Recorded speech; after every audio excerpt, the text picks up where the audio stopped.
me think. You guys feel free to get your questions ready and feel free to put them in the chat. Detective Grandy is a brand new father. Yeah. How many weeks? Is it 8? She's now 10 and a half weeks. 10 and a half weeks. Yep, she's doing great. So sleep is here and there, but we are very, very, very blessed. She's sleeping on average 8 or 9 hours a night right now. So and I know I've heard of the sleep regressions, and I know that could all change tonight, but we're enjoying it, at least today. I love for sure. Love it. Yeah. I love it. She's gonna stay. She's gonna stay that way. She's just gonna be a good first baby like that. Yeah. There you go. I love it. Well, everyone, welcome. I'm gonna look at my notes so I don't forget anything. It's Human Trafficking Awareness Month. This is kind of our first fun little conversation we're gonna have out of a few this month, and I'm excited to have Detective Grandy with us. We at Trafficking 911 have known Detective Grandy for, several years. Yeah. He's been with Dallas Police Department for 15 years, I believe. That's right. And you've been a detective for 10 years. And yeah. We got to work with you when you were over on the high-risk victims unit a lot, which is the unit within DPD that works with child sex trafficking investigations and victims. And I'm just going to read you guys some about Detective Grandy because it really is impressive. You just ignore us, okay? So he has been with DPD for 15 years. He's assigned to the Crimes Against Children unit. He's also a task force officer with the FBI for their Human Trafficking and Child Exploitation Task Force. He's investigated thousands of child exploitation cases, which include child sex and labor and sexual assaults of children and child sexual abuse material, which was formerly known as child pornography. And he also, this is cool, I didn't know this, Grandy, last year he was awarded DPD's Officer of the Year in the Investigations Bureau. Well done. Thank you, ma'am. Yeah, that's quite an honor, but thank you. Well, hey, we are going to get in and talk about our theme this year is trendy or truthful. And so there's still, even as years go by, a lot of misperceptions and myths about trafficking that I think are worth talking about, especially this month.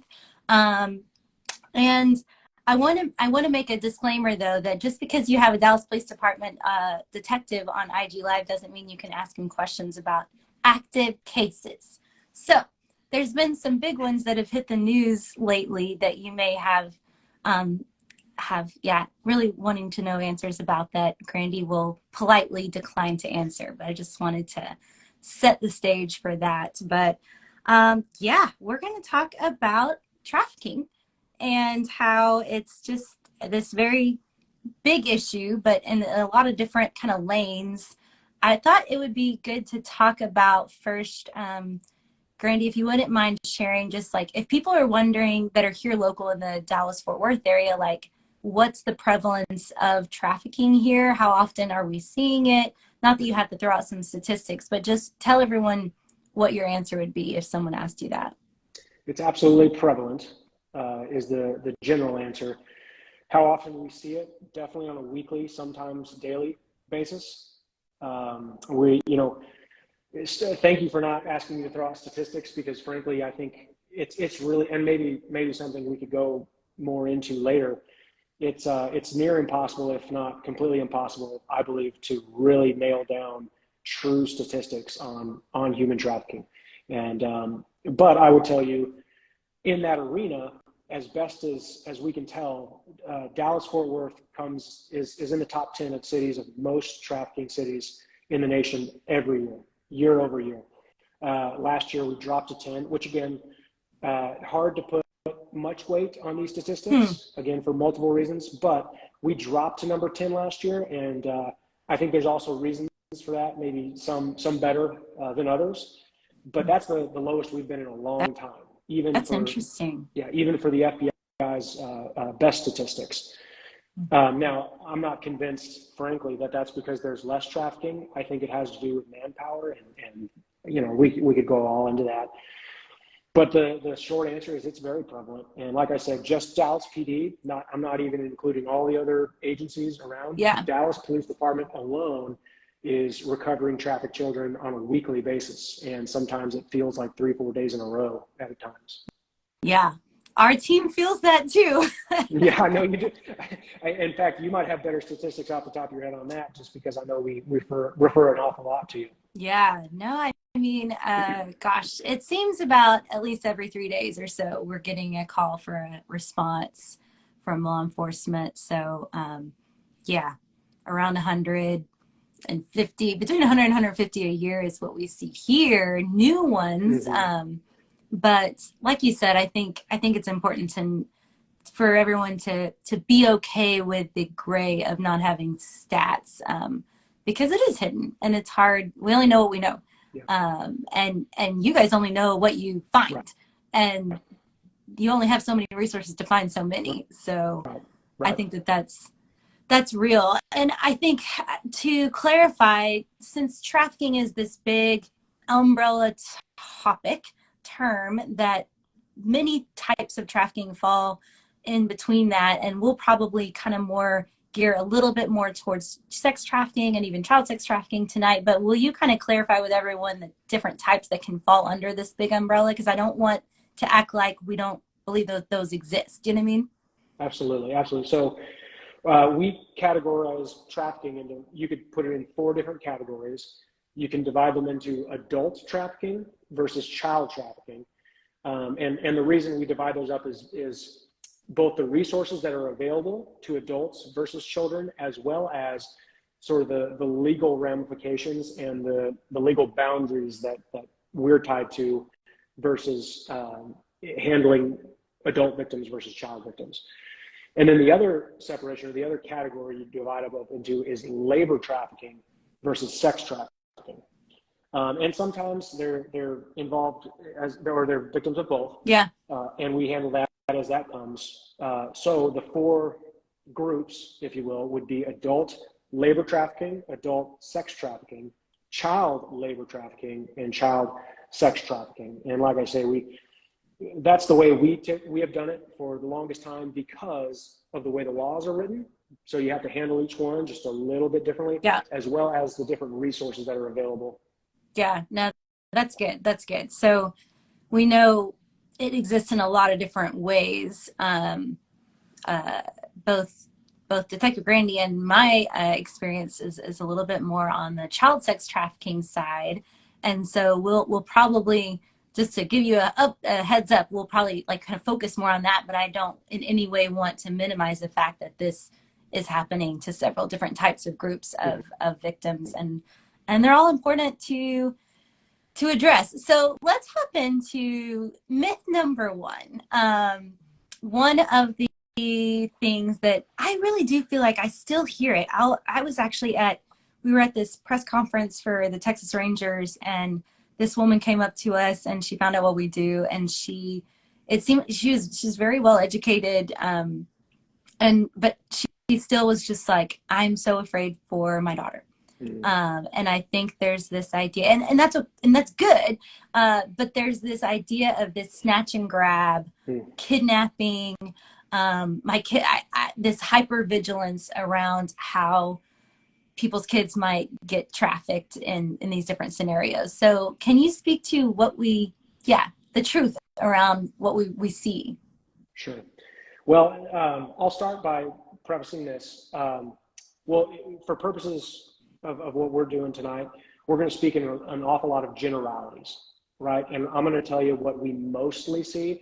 However, I fully acknowledge that every situation is unique, and not every situation will fall into these buckets, no doubt about it. I'll tell you the first thing, whenever parents come up to me and say, hey, what are the things I can do to prevent my child from being trafficked?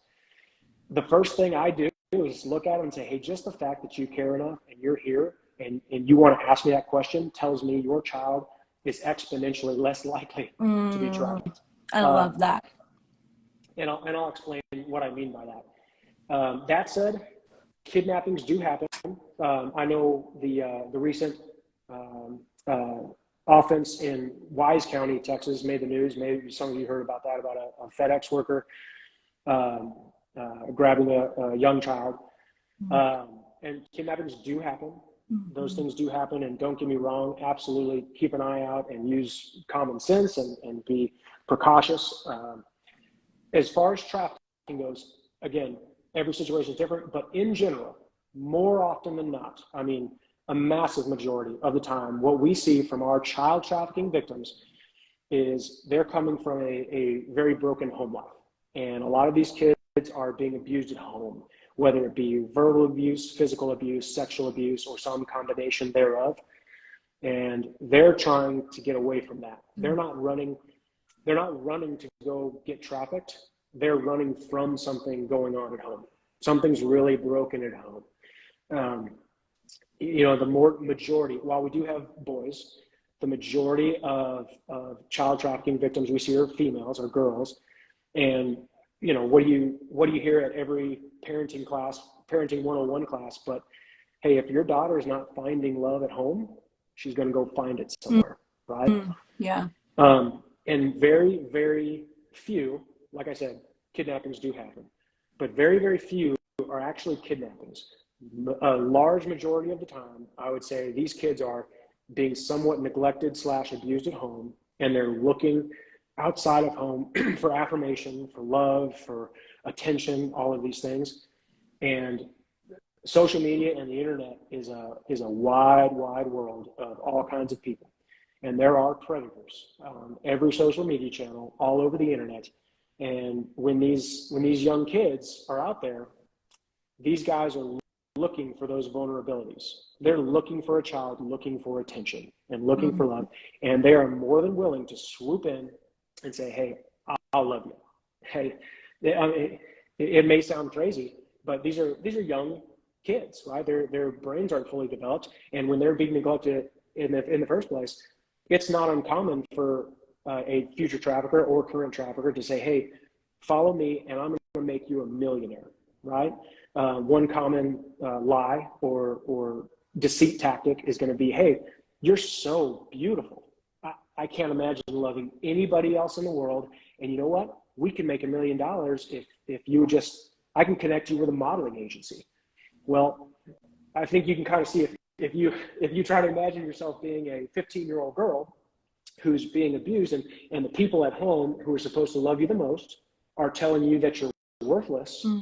I think it's easy to see how all of a sudden this grown man on Instagram or Snapchat or Kick or whatever, any social media channel, all of a sudden this man is telling you how gorgeous you are and how lovable you are and how he can make you a millionaire. You can see how, hey, maybe it's real easy to sneak out and go run away with this guy. But obviously that's a deceit tactic on that person. And all of a sudden they're trapped. And all of a sudden they think that this guy's in love with them. They think that they love him. And they're willing to do things that they wouldn't normally be willing to do for this person because he says, hey, if you love me this, or if you love me, you'll do that. And eventually, sometimes much faster than others, but eventually it's going to turn into threats. Like, hey, I know where you live. I know where your family lives. If you run, if you rat on me to the police, if you don't do what I say, it becomes threats. It becomes physical threats, so far as killing you or even killing your family. We've had, I remember one, if I may just tell a quick story. Yeah. I remember a recovery we had from, this girl was from Oregon. I won't name the city. But she had been trafficked from Oregon all around the Midwest. We eventually recovered her here in Dallas. And they were going to, CPS had arranged flights to get her back to Oregon, but that meant we only had a few days with her. Well, she wouldn't say a word in our interviews with her. And we set them up with forensic interviews and we talked to them ourselves a little bit. She wouldn't say a word. Fortunately, I knew that she was going to be flown back in just a few days. And fortunately, just kind of dumb luck, I was able to build up a case to charge trafficking on this guy anyway, even though she didn't say a word about it. You know, we got her cell phone. Given where she was recovered, it's a long story. But I remember we hustled, right? We were working around the clock and eventually get enough. We get the arrest warrant, we get the guy in custody, and literally hours before she's leaving for the airport, I say, I'm going to take one last shot just to see what happens. I go to this girl and I say, hey, so-and-so, you know, we'll call him Joe. Hey, Joe's arrested. Joe is arrested for everything that happened over the last few months. And it was like a 1,000-pound weight just came off her shoulders. And then she proceeded for the next 2 hours to tell me everything that happened to her over the last few months. Because, and she told me, because, you know, he met her on social media, said, hey, come away with me. We're going to be in love. It quickly turned into selling her for prostitution. And when she said, I'm out, that's enough, he said, I know where your family lives. I'm going to kill you and all of your family. And she believed him. And so when she realized that he no longer had that ability because he was arrested, she felt free to tell her story. Yeah. So that really, unfortunately, that illustrates a very, very common situation of child trafficking. That's like textbook story. Like this, we were talking about that today, just this idea of fear. And I think some people, I mean, maybe even a myth for some, I don't know, is the other side. There's this one side that's like, they're all locked up in cages. And there's this other side that's potentially dangerous to believe, which is they're just living this glamorous life. And the reality is the fear. I mean, our team just yesterday was in an interview listening to law enforcement interview a couple of girls who were in the same trafficking unit, and they were afraid. And I think people don't recognize that part because maybe they just see that glamour piece of it. But it's an interesting, yeah. I think, you know, the common misperception amongst public is that trafficking happens when a girl is just walking home from school, minding her own business, trying to go do her homework. She's snatched out of the middle of nowhere, right? Thrown in the back seat with a hood over her head, and then taken home, put in a cage, and ruthlessly assaulted, right? Now, like I said, every situation is unique. However, that cage, that these kids are in a cage, but not a physical cage. These kids are in a cage of mental manipulation and fear. And that, like I say, that is the prototypical case that we get, where this kid is alone at home, neglected, abused in one way or another, meets somebody online who promises some things, runs off with him, and all of a sudden she's in a trap. Yeah, that's good. I heard someone recently say just this idea that traffickers rarely target a victim they don't know. And now that means, I mean, I know that they can meet online and begin grooming, but I think that process a lot of times takes time, or they spend time building that trust before we were talking about earlier, it's like this picture of popping a balloon. It's like before they pop this fantasy and say what actually needs to happen. And I think that hopefully in a little bit, I want to talk about kind of what parents can know and do. But I think the fact that most victims somehow know this person, or it's someone that there's been a relationship with, or some kind of communication, I think that that's an important thing to know. Versus the snatch, versus the snatch and grab thing. Absolutely. So I've been hearing a lot lately in this past year or so, there's always like new kind of trendy, sensationalized viral myths, that go on, that people are like sharing, especially like go viral on TikTok and things like that. One of the ones I heard some about is like this, I don't even understand the full thing, but maybe people on here have heard about it, but it's the zip ties and the marked windows, and the fact that like you can go in a parking lot and someone's got a zip tie on your handle of your car, and that means they're targeting you for trafficking. What would you say about these? Is this type of stuff the types of cases that you guys have historically seen? No, it's not the type of case we've historically seen. I would tell you the types of people that they're targeting, quote unquote, for trafficking, like I say, you don't even need to go buy zip ties to target someone for trafficking. That would be a waste of their money, quite frankly. That's good. Because you can make a simple, easy, and free social media account and instantly start preying upon people who are vulnerable. It's that easy. The people that they're targeting, more often than not, again, okay, it goes boys, girls, young and old, but more often than not are young girls who are vulnerable. And, you know, it's as simple as sometimes, you know, we've seen some victims post things like, as simple as, I hate my dad.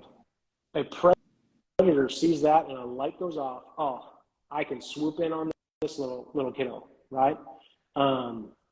Kid posts things on or regularly of how much she hates her life, right? Or whatever it is. And a predator sees that vulnerability. And those are the people that, if you're going to say they're targeting for trafficking, those situations are what they're targeting and what they're looking for. That's the zip tie. That's the zip tie, really. And I mean, it's kind of crazy, but it's so more often than not, it's what kids, you know, and their kids, they don't know. But this goes to what maybe parents can do as far as educational purposes. I know we have a lot of educational resources as well. Yeah. But the zip ties, right, are not something that they put out. The zip ties are actually something that kids end up inadvertently putting out without even knowing it. Mm. Yeah, that's good. And I think also that, I mean, that goes to, let's just dive into social media since we're already there. Sure. And know that I need everyone to know that Detective Grandy now works in the Internet Crimes Against Children unit. So he spends a lot of time and has a lot of expertise in the area of what's happening online with our kids and exploitation. So you see a lot. Bless you for that. Thank you. But what do you see and what do you not see with regards to how kids are getting lured into this, or what people may not know or may think they know that's not true? Well, I'll tell you this, and this is a little bit off the beaten path of trafficking, but really the kind of the biggest growing and the hottest thing going right now is something we call sextortion, where these kids are told, you know, so your classic sextortion case, and this actually ends up targeting a lot of boys, maybe 50-50, if not a little bit more boys. Your classic sextortion case is you've got a 16-year-old, 17-year-old boy, right? And so imagine the hormones and everything that's going on in his mind. Somebody poses as a 22-year-old, 21-year-old young woman and puts up pictures of a very attractive young woman. And she says, hey, I think you're hot. Would you please send me nudes, right? Pictures of yourself naked. And make sure at least one of them is of your face. And this 16, 17-year-old boy just cannot help himself, right? He thinks he's got a very attractive older woman after him, and he sends it off. And the very next message he gets within 2 minutes is, hey, if you don't send me $1,000, I'm posting this all over the internet. I'm telling your parents, so on and so forth. And these are really difficult investigations because a lot of times they're coming from Africa. Kid you not, Ivory Coast and Nigeria actually are some of the biggest culprits, and they know that. We're in contact with them. They know, and they're working on it. But that's actually one of the things you can do to protect kids online. Because and I mention that because it's the biggest thing growing. No doubt about it. No, that's right. More trafficking specifically, just know that there are predators on every channel. And inevitably, I always get asked, hey, what are maybe the top 3 social media sites where you're seeing trafficking, where you're seeing the recruiting, where you're seeing the predators, where you're seeing the child sex abuse material or the sextortion cases. And you know, the truth is, I could probably tell you the most, or the 3 names that I've seen the most in the last month or 2, right? But the truth is, I don't like to narrow it down because the absolute truth is they're on every channel. And I don't want you to think, hey, if I just really lock down these 3 with my child, then then they're okay. The truth of the matter is that these predators are everywhere. They're on every channel. And even if those top 3, whatever they might be, social media channels might be shut down today. What if they were all totally shut down tonight? These predators would just flood to all the other channels. This is exactly what happened to Backpage when the FBI took down Backpage. I think it was 2018, maybe 2017, something like that. Yeah. Backpage was the biggest thing going for trafficking and for child exploitation and all those things. Yeah. When it shut down, it broke into all these other channels, and it didn't stop them. It just made them go to different channels. Yeah. So I would just tell you, unfortunately, we're in a day and age, and like Lindsey mentioned, I'm a brand new dad, and I've got a daughter, and in 12 years, she's going to want to be on social media. I have no doubt about it. And we'll have to navigate that. And who knows? I'm so curious what that will look like. You, of all people, navigating a little girl trying to get on social media. Let's just say, poor girl. But really, I don't even want to say exactly what I'll do yet, because it might look very different 12 years from now, because it's just changing so fast. So for now, I would say, hey, parents are in a much, much more difficult situation protecting their kids than they were 20 years ago, because you have really got to keep an eye on all social media, all the internet, and you got to keep. And kids are just always so up on the trends of what the new phones can do. No joke. And hey, as adults, let's be honest, we just don't care as much about what the new phones can do. More often than not. Obviously, there's exceptions. True. But if you want to protect your kids, I would just say, hey, it's worth taking the time and effort to figure those things out, to putting in parental controls as much as possible, and just realize too, hey, they're still going to go to school, or they're still going to go to practice, or they're still going to go to whatever it is, and other kids are going to be more, no matter what you do, probably more exposed than they are, and they're going to learn things somewhere. That's right. And I think talking about them before other people expose them to that, before they're exposed to people preying on them on social media, I think that goes. What's the saying? An ounce of prevention is worth a pound of cure. Yeah. No, I think that's so good. Someone's saying, hey, you guys put in your questions here if you have any questions for Grandy. Put them on the spot. Someone was asking Facebook, Instagram, TikTok. I think your answer would probably be yes, yes, yes. Yes. Yeah. They're everywhere. No doubt about it. Don't. Again, they are on all of those channels you just mentioned and everywhere else. I hate to tell you, but that's the case. Yeah. And I'll bet I could name about 10 that you've never even heard of, and they're there. I have 2 nieces, and they're on all these games all the time. They have all these new things, and you guys will have to stay tuned in our future ones, because we've got Gail Dines coming up with Culture Refrain to talk about more of this online stuff, and some Brooke with Thorn, and there's so much to unpack, just with what we're up against with technology, really, and social media specifically. And we're big around here about building relationship, and the number one thing I would recommend is building relationship with your kiddos. Absolutely. So that trust is being built. Someone asked, how long does recovery take? Lindsey, I'll bet you can speak much more intelligently to that, and I'll explain why. My short answer is it is a case-by-case basis, no doubt about it. And I don't think it's not a direct correlation as far as how long you've been a victim. That means how long it will take you to recover. But it's different. It's different for everybody for multiple reasons. Lindsey, what would you say, Lindsey? I know you can, and the reason being is, we're law enforcement. Our job is to go recover the victims, catch the bad guy. And, unfortunately, as much as I would love to, we are not built for, and we don't have the capacity to follow up with these kids, right? And to really help them on their course to recovery. And that's where Traffic 911 comes in an awful lot. You remember I said something about these kids are being neglected at home, and so many times they don't have a positive influence in their lives. They really don't have anybody saying you are loved, They don't have anybody saying, hey, you don't need to do something like that for money. You don't need to do something like that for love. And so Traffic 911 becomes like mentors, disciplers, telling these kids, hey, there is a better way to live and you can do it and we're going to help you do it. So anyway, Lindsey, you might have better stats on that. That's good. Thanks. Yeah. So the question is, how long does recovery take? And the answer is, yeah, indefinitely. From what I've seen, I've been in this 12 years total now.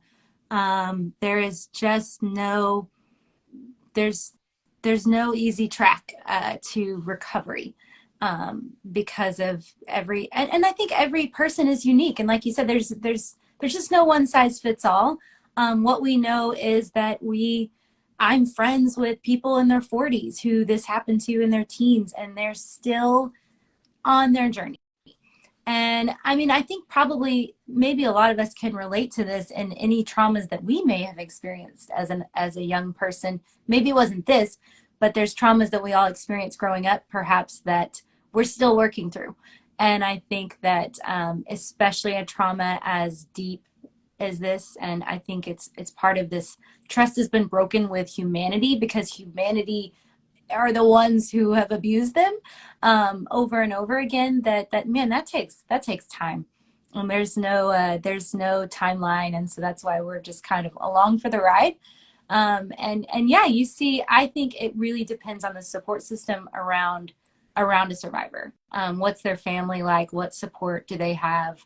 And economic opportunities for better. I mean, I've got a girl I've been working with for 7 going on 8 years, and she's in a different chapter of recovery, but still really struggling financially, just to get on her feet. And she's never been taught budgeting and things like this. And so, man, it's nuanced, but man, that's a good question. Anybody else? Oh, I love it. Corky's like, don't be afraid to get in the middle of your child's business. Yes. Yeah. It's so yeah. good. Yeah. If anyone else has a question, feel free. Let's see. Anything else you would want people to know? Or your most commonly asked questions? Nowadays, recently we've gotten a lot of questions about is what's happening at the border. Yeah. Is that really like making your job go crazy, right? And the truth of the matter is really we're working just as hard as we ever were, and you can only recover so many kids and arrest so many traffickers. So the truth is I feel like we've been at capacity, and so we just continue at capacity. One thing that I've found helps people understand the situation at the border as far as how it affects our job sometimes is there's a difference between trafficking and smuggling, right? And I would tell you, and I'll explain this, I would tell you news outlets and politicians too, regardless of what your affiliation is or what your politics are, both sides of the aisle and everything in between, as well as news outlets, like to use the word trafficking an awful lot because they know that catches people's attention, and it works. An awful lot of what's going on at the border, I would say, is not trafficking, or at least not originally trafficking. It's what we would call smuggling. And the difference is smuggling, to make a very long story short, and I'll unpack it, smuggling is transportation-based. Trafficking is exploitation-based, okay? And what I mean by that is smuggling, the mere transportation of people is illegal, right? And that's what's going on at the border more often than not, in a large majority of what's going on. Trafficking means I am intentionally doing something with another human in order to exploit them, meaning I might transport them, and that's usually what we think of, and that's oftentimes how we end up filing a case, how we end up arresting somebody based on their actions. So imagine this. It's not illegal for me to give a 16-year-old a ride to a friend's house. Not at all. Yeah. However, it's illegal for me to drive a 16-year-old to a friend's house if that friend is, I know, going to have sex with her and then pay me for it. Now that's trafficking. That's exploitation based, right? It's it's also illegal for me, even if I have the best of intentions, it's illegal for me many times to cross the border with somebody else, right? So you see, that's smuggling. I hope that helps clarify. Yeah. Now, I will also say this. A lot of people, and there's no way I could give you a statistic on this, but it's obvious, an awful lot, especially the children, especially younger people who are smuggled across the border, become much more susceptible to being trafficked because they're in a new place. And when I mentioned the number one reason, or the number one type of case that we find trafficking in, where they're kind of wooed away off of social media, the internet. The number two biggest way that we recover trafficking victims and have a trafficking case are kids, once again, abused, neglected, somewhere in between at home, and they're just running away, right? Maybe they didn't necessarily meet somebody immediately before they ran away on social media or whatever it is. Maybe they're just saying, I can't take this anymore. I need to get out. Well, a 15-year-old child, any child, they can't survive by themselves on the street. And they end up falling in with folks who are predators who scoop them up and say, well, I'll let you stay with me, but you're going to have to make it keep, right? And then they end up selling them into prostitution and they're trafficked. That sort of thing, I predict, is probably happening, is going to happen with a lot of people who are being smuggled, especially children smuggled across the border. They're going to all types of cities, right? They can't, once they get here, they can't survive on their own. Even young adults can't survive on their own because they don't have documents and they're scared of police and all of these things. And that actually plays into a big reason why we don't catch a whole lot of labor trafficking. And we could expound on that if you like. It's out there more than we can count. Yeah. But that's one clarification that I have found helps a lot of folks when they ask me, hey, you're a trafficking investigator. How is the border make the job different? And I just try to explain that difference. Yeah, I think that's really good. And we get asked that question too lately with the border thing, all the things going on. And we have seen several cases. We have a big handful of cases with immigration issues and things like that our team is really passionate about working on. And it's real. And I do think you're right. I think a lot of what starts as smuggling ends up an exploitation situation when they get here.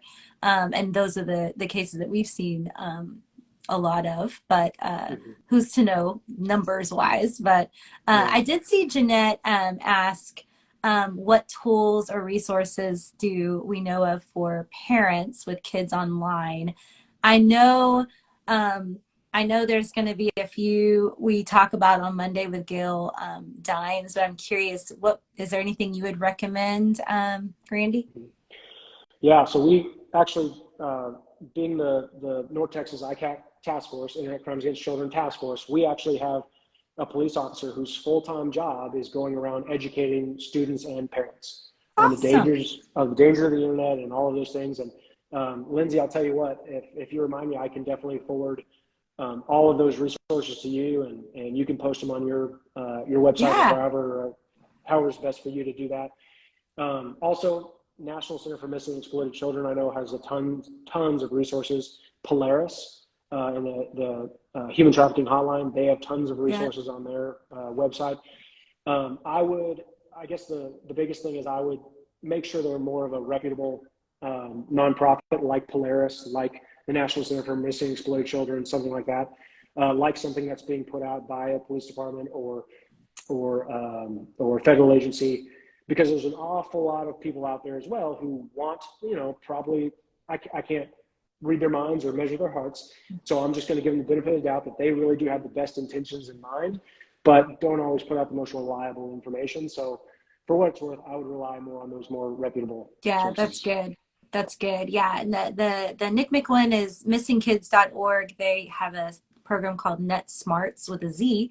That's really good for both parents and kids. They've got several different age groups on that one. That's really good. And there's lots of new stuff kind of coming out because, of course, social media and technology is changing so much that on the movement side, we've got to constantly be, upping our game. game when it comes to resources and opportunities for people to combat this even in their home. So yeah, I love that question. But yeah, I'm glad you brought up that other one. The only other one that I feel like I've heard a lot is the tunnels. Have you heard anything about there's people tracking people through tunnels?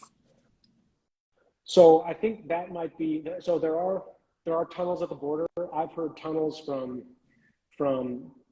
Mexico to Washington D.C. to Canada, right? And I don't think that's really plausible.